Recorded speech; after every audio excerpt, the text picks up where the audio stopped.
Is Mazi Nnamdi Kanu afraid of Simeon Ekpa, or what is really going on? I am compelled to ask this question because the Mazi Nnamdi Kanu I know is not afraid of anybody, or at least he does not seem to me as someone who is a coward.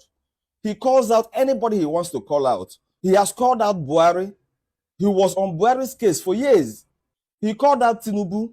He was not afraid of his influence. He was not afraid of his money. He was not afraid of his connections. He called out Ohaneze Ndigbo. He called out Peter Obi too. He called in so many names. He has called out Dangote before. Almost all the powerful and influential people in Nigeria has come under his vocal onslaught.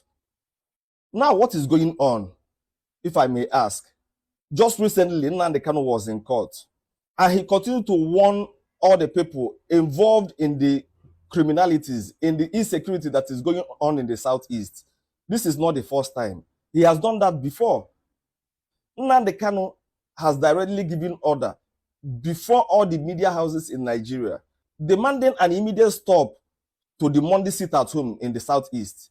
That order was defied. That order was not obeyed. Before then, he sent a message through his lawyer demanding an end to the Monday sit-at-home in the Southeast. That order was defied. He went as far as writing a letter and signed it himself, demanding an end for the Monday sit-at-home in the Southeast. That order was not obeyed. 2 days ago, he came out and issued the same warning.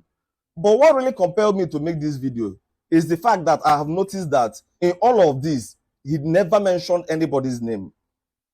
Even at a point when Benjamin Madubugu was mentioning Simeon Ekpa's name, all the people around Nnamdi Kanu, including his lawyers, shunned him. They wanted him to stop mentioning names, as if to say Nnamdi Kanu is afraid of Simeon Ekpa, as if to say Nnamdi Kanu is at the mercy of Simeon Ekpa.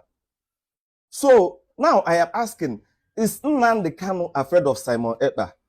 Now, there are three things. Is it that Nnamdi Kanu is afraid of Simeon Ekpa, or Nnamdi Kanu believes that Simeon Ekpa has nothing to do with the insecurity in the Southeast, or Nnamdi Kanu is not really interested in ending the insecurity in the Southeast? Now, I must warn, there are two most dangerous tragedies that can befall a people. Number one is being taken into slavery. Number two is losing a war. And Igbos have suffered the two. Igbos have been taken into slavery during transatlantic slave trade. Igbos have lost a war. And despite this, our horrible history, we Igbos are constantly setting ourselves up for being defeated in a war for the second time and being taken into slavery for a second time. And what is most unfortunate about this is that this second slavery is happening right within our own land. We are taking our people into slavery. Thousands of Igbos are living as slaves in their own father's land. And then Nnamdi Kanu has everything it takes to turn the situation around.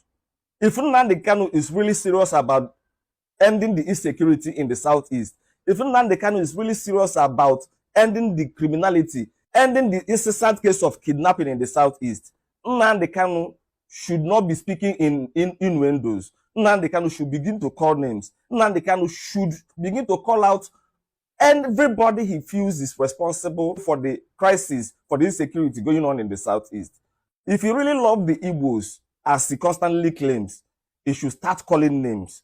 He should stop speaking in innuendos. He should encourage the government to go after these people. And this will even make his release easier. Echakezoku na ayo. Kodinu.